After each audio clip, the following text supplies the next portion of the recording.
Election کے اندر ایک بھرپور کمپین کا آغاز کیا، اور جس سے کہا جا رہا ہے کہ کروڑوں سے نکل کے اربوں کی کمپین ہوئی، اور اس میں کوئی شک و شبے کی بات نہیں ہے کہ جس انداز سے سڑکوں پر بینرز کے ذریعے اور پھر سوشل میڈیا پر اور مین اسٹریم میڈیا پر بھی جو جگہ ملی ہے جماعت اسلامی کو، یہ پہلی مرتبہ نظر آیا، اور اس میں پوری طرح کامیاب ہوئی جماعت اسلامی۔ جو بھی ان کا پلان تھا، ایک عالمی، مجھے تو ایک عالمی سطح کی جو ہے نا کمپین نظر آئی، جس میں کوئی سیاسی جماعت جو ہے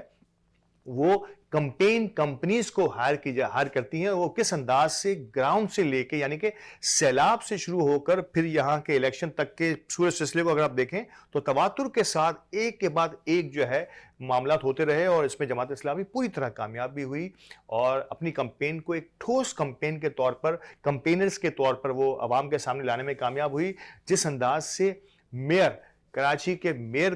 کے طور پر جو ہے حافظ نعیم الرحمان صاحب کو پورٹرے کیا گیا، وہ بھی ایک بڑا اہم ترین ستون رہا، اور ایک بہت بڑا فرق جو دیگر جماعتوں اور جماعت اسلامی میں رہا وہ یہی رہا کہ ایک اچھی اور بہتر پرسنالٹی کو کراچی کے ذمہ دار کی حیثیت سے حافظ نعیم الرحمان صاحب کو سامنے لایا گیا، جس کا پورا فائدہ انہیں حاصل ہوا، اور جماعت اسلامی جو کراچی میں کم و بیش ناپید ہوتی چلی جا رہی تھی، اس بار ایک بڑی جماعت بن کے کراچی میں ابھری ہے، اور 80 سے زائد سیٹیں، کوئی 83 86 کی فگرز آ رہے تھے، لیکن کچھ میں کمی بیشی کے بعد میں نے پھر کہا کہ یہ ہماری مجبوری ہے کہ الیکشن کمیشن نے اب تک بھی وہ رزلٹ کمپائل نہیں کیا کہ میں آپ کو ایگزیکٹ فگر بتا سکوں۔ آج اگر میں نے کوئی فگر بتایا، ہو سکتا ہے کہ اگلے 2 گھنٹے کے بعد اس فگر میں، اس تعداد میں کچھ تبدیلی واقع ہو چکی ہو۔ تو یہ ہے الیکشن کمیشن کا یہ کوشچن مارک جو میرے اور آپ کے، ہم سب کے سامنے ہے۔ تو جماعت اسلامی کی ایک بھرپور کمپین رہی، اور جماعت اسلامی جو ہے وہ ایک مضبوط امیدوار کے طور پر، میئر کے امیدوار کے طور پر حافظ نعیم الرحمان کو سامنے لا چکی ہیں۔ میئر کے شعبے میں اب کیا ہونا چاہیے، اس پہ ہم بات کریں گے۔ پہلے ہم ذرا جماعتوں کی کارکردگی پہ بات کر لیں۔ جماعت اسلامی کے بعد ایک اور بڑی جماعت، کراچی کی سب سے بڑی جماعت بن کے ابھرنے والی پاکستان پیپلز پارٹی، یہ بڑا سرپرائز رزلٹ رہا پورے کراچی کے لیے خاص طور پہ، اور پورے پاکستان کے لیے عمومی طور پر، اور پوری دنیا کے لیے، کہ شہر کراچی میں جہاں کا حال اگر آپ دیکھیں، جہاں کے بیشتر شہر کراچی کے بیشتر جو ذمہ داران ہیں، جو ذمہ داریاں ہیں، وہ سندھ گورنمنٹ کے پاس ہیں، Sindh government Pakistan Peoples Party کے پاس ہے۔ کراچی کا یہ حال، اگر ہم کراچی کے بہت سارے اداروں کو اگر ہم دیکھیں تو وہ ساری کچرا اٹھانے کی ذمہ داری سے لے کے، سالڈ ویسٹ مینجمنٹ سے لے کے، SBCA سے لے کے، مطلب ایسے بہت سارے، ایکسائز اینڈ ٹیکسیشن، ٹرانسپورٹیشن، بہت سارے ایسے ادارے ہیں جو سندھ گورنمنٹ کے سپرد ہیں۔ ان میں سے شاید میں کوئی نام غلط بھی لے رہا ہوں یا کوئی نام لینا بھول گیا ہوں، تو یہ تمام ادارے سندھ گورنمنٹ کے ہاتھ میں، Sindh government Pakistan Peoples Party کے ہاتھ میں ہیں، اور کراچی کا حال میرے اور آپ کے سب کے سامنے ہے کہ گزشتہ 1-2.5 سے زیادہ ایک کیل بھی نہیں لگائی گئی۔ اگر جو تھوڑا بہت کام ہوا ہے وہ MNA اور MPs کے فنڈ سے، فیڈرل کے ذریعے آیا، قومی صوبائی سطح پر بہت کم کام یہاں دیکھنے میں آئے ہیں، اور اگر ہوئے بھی ہیں تو وہ کراچی کے لیے معنی نہیں رکھتے۔ تو یہ کوئی بڑا منصوبہ مجھے اور آپ کو نظر نہیں آیا سندھ گورنمنٹ کی طرف سے، لیکن پاکستان پیپلز پارٹی خوش قسمتی سے شہر کراچی کی سب سے بڑی سیاسی جماعت بن کے ابھری ہے۔ یہ حیرت انگیز بات تھی، ہم سب کے لیے ہی نہیں، دنیا کے لیے حیرت انگیز بات تھی۔ کس طرح سے یہ ممکن ہو پایا، اس کے لیے تمام جماعتوں نے پہلے کہا تھا، MQM نے بائیکاٹ بھی اسی وجہ سے کیا کہ پری پول ریگنگ میں جو حلقہ بندیاں ہوئی تھیں، ان حلقوں میں گوٹ جسے ہم کہتے ہیں کہ دیہی جو علاقے ہیں ہمارے کراچی کے پاکٹس کے اندر، ان کو ان حلقوں میں شامل کرنے کی کوشش کی گئی، بلکہ کہا یہ جا رہا ہے کہ بسایا گیا ایسے گوٹ کو، ان کو شناختی کارڈ جاری کیے گئے، اور اس کے بعد ان حلقوں میں اپنی کامیاب الیکشن کمپین چلایا گیا، اور پھر جو دھاندلی اور کے الزامات پاکستان پیپلز پارٹی لگے، اب تک یقین طور پہ اس کا کوئی باقاعدہ جواب نہیں آیا الیکشن کمیٹی کی طرف سے، یہ غیر مصدقہ اطلاعات ہیں، لیکن جو میں اور آپ دیکھ رہے ہیں اس سے ہم سب حیرت زدہ ہیں۔ میرا خیال ہے خود پاکستان پیپلز پارٹی بھی حیرت زدہ تو ضرور ہوگی کہ اس رزلٹ کی امید نہیں تھی، لیکن یہ بات ضرور ہے کہ محترم بلاول بھٹو صاحب نے کہہ دیا تھا اس وقت کہ mayor Karachi Pakistan Peoples Party کا ہوگا، اور اس وقت تمام ہی لوگوں نے اس پہ مذاق اڑایا، بڑا ٹرولنگ کی گئی ان کے اس بیان کی کہ یہ کیسے ممکن ہوگا، لیکن پیپلز پارٹی نے یہ اپنی محنت سے ممکن کر کے دکھایا۔ کہ کراچی اگر چاہتے ہیں ہم جو چاہے کراچی میں وہ کیا جا سکتا ہے اگر آپ کے ہاتھ میں زمام اقتدار یعنی کہ حکومت ہو تو یہ تھی وہ پارٹیاں جنہوں نے کراچی میں اپنا جو ہے عمل دخل ثابت کر دیا ہے. ٹی ایل پی کو بہت زیادہ کامیاب نہیں ہو پائے, کو 5 کے 2-4 سیٹوں کے آس پاس ہے اور باقی جماعتیں بھی تھوڑی تھوڑی رہی ہیں. تو یہ 3 بڑے اسٹیک ہولڈرز ہیں کراچی کے جو ہمارے سامنے آئے ہیں. کس انداز سے یہ آپس میں شیر و شکر ہو سکتے ہیں یا ہوں گے, اس پر بات کریں گے وقفے کے بعد. وقفے لیے کہا جا رہا ہے, وقفے کے بعد حاضر ہوتے ہیں اور میئر کراچی پر بات کرتے ہیں اور دین پھر ملک کی صورتحال, ملک کی سیاسی اور معاشی صورتحال پہ بات ہوگی.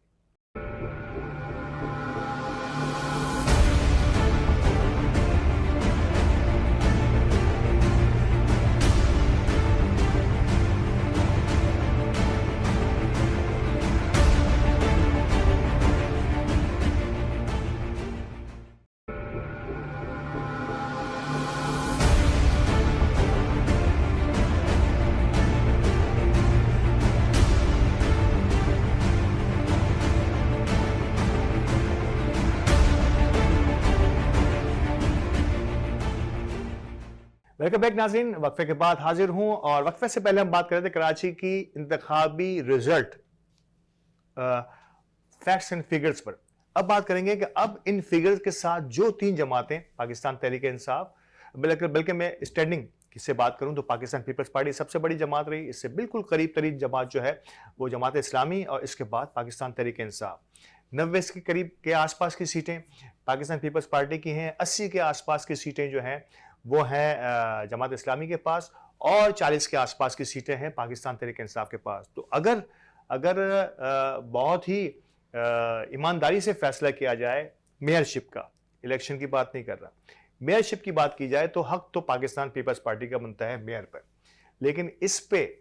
کئی لوگوں کے سوالیہ نشانات ہیں. سوالیہ نشان اس انداز سے کہ پاکستان پیپلز پارٹی کے اس الیکشن سیٹ اپ پر, کیونکہ جو کراچی کا قلب جو ہمارے جو قلبی ایریاز ہیں, ریموٹ ایریاز کو چھوڑ دیا جائے, پاکٹس کو چھوڑ دیا جائے, تو وہاں پہ جماعت اسلامی اور پاکستان تحریک انصاف آگے رہی ہیں. جبکہ ان علاقوں میں جس کے لیے کہا جا رہا ہے کہ پری پول ریگنگ کے ذریعے ان حلقوں کو ترتیب دیا گیا, وہاں پہ ووٹرز کی تعداد کو کم و بیش کیا گیا شہر کراچی میں, یعنی کہ جن کے ہاتھ میں کہا جاتا کہ ایک پورا پلان کے تحت ہوا. تو اس اعتبار سے بہت سارے کراچی کے حقیقی وارث جو ہیں, جو کراچی کے رہنے والے ہیں, وہ سمجھتے ہیں کہ اس پہ جماعت اسلامی کے میئر کا حق ہونا چاہیے. جماعت اسلامی نے یہ حق جتایا بھی ہے. سیاسی گفت و شنید تمام ہی جماعتوں میں جاری ہے, اور مختلف قسم کی میمز اور ٹرولنگ ہم سوشل میڈیا پر دیکھ رہے ہیں کہ جماعت اسلامی شاید اس وقت سب سے زیادہ پریشانی کا شکار ہے, ایک اچھی خاصی اکثریت لینے کے باوجود بھی. وجہ میں بتاتا ہوں آپ کو. میرا خیال ہے شہر کراچی کے بہت سارے حلقوں نے اور پاکستان تحریک انصاف کا وہ ووٹر جو کوئی بہت زیادہ ڈائی ہارٹ ووٹر نہیں تھا, وہ عمران خان کو تو ووٹ دینا چاہ رہا تھا, لیکن شہر کراچی میں ہونے والی ایم این ایز اور ایم پی ایز کی کارکردگی سے کوئی بہت زیادہ خوش نہیں تھا, ناخوش تھا. تو اس نے اس بار ووٹ دیا ہے جماعت اسلامی کو.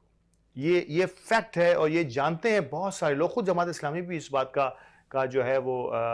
جو ہے دم بھرتی ہے کہ ایسا ہی ہوا ہے کہ پی ٹی آئی کا ووٹر شفٹ ہوا ہے بلدیاتی الیکشن میں. اور ایسے کئی لوگوں سے آپ کی اور میری ملاقات بھی رہی ہے کہ بلدیاتی میں ہم جو ہے جماعت اسلامی کو ووٹ دیں گے, اور نیشنل لیول کے جو الیکشنز ہوں گے صوبائی اور قومی کے, اس میں ہم پاکستان تحریک انصاف کو کنسیڈر کریں گے. بہت سارے لوگوں نے اپنا ذہن اسی انداز سے بنایا ہوا تھا. جماعت اسلامی پر دوہری ذمہ داریاں آ گئی ہیں. پی ٹی آئی کا ووٹر اس کے ساتھ رہا ہے, اگر اس کو اپنے ساتھ رکھنا ہے آئندہ آنے والے الیکشنز میں بھی, تو اب جو پیچ اپ ہونا ہے میئرشپ کے لیے, ایک کانسیپٹ اور بھی ہے. ایک تو یہ ہو گیا کہ پی ٹی آئی کا ووٹر گیا تو اس کو کس انداز سے جماعت اسلامی دیکھتی ہے, لیکن ایک اور سوچ بھی بہت سارے لوگوں میں جو ہے وہ ذہن میں, اور وہ آپ اور ہم دیکھ بھی رہے ہیں, میڈیا پر بھی دیکھ رہے ہیں کہ سندھ گورنمنٹ کس کے پاس ہے؟ پاکستان پیپلز پارٹی کے پاس. اگر کراچی میں کچھ ترقیاتی کام ہونے ہیں یا فنڈز لینے ہیں تو یقینی طور پر سندھ گورنمنٹ کی طرف اگر رخ کیا جائے گا جماعت اسلامی کا, تو شاید جو بھی جماعت ہوگی, خواہ وہ پاکستان تحریک انصاف ہو یا جماعت اسلامی ہو, شاید بہت بہتر انداز میں کراچی میں ترقی کے کام ہو سکتے ہیں. یہ ایک وہ پتہ ہے جو پاکستان پیپلز پارٹی نے اپنے ہاتھ میں رکھا ہے, اور اس کی تشہیر بھی کی جا رہی ہے کہ اگر کراچی کو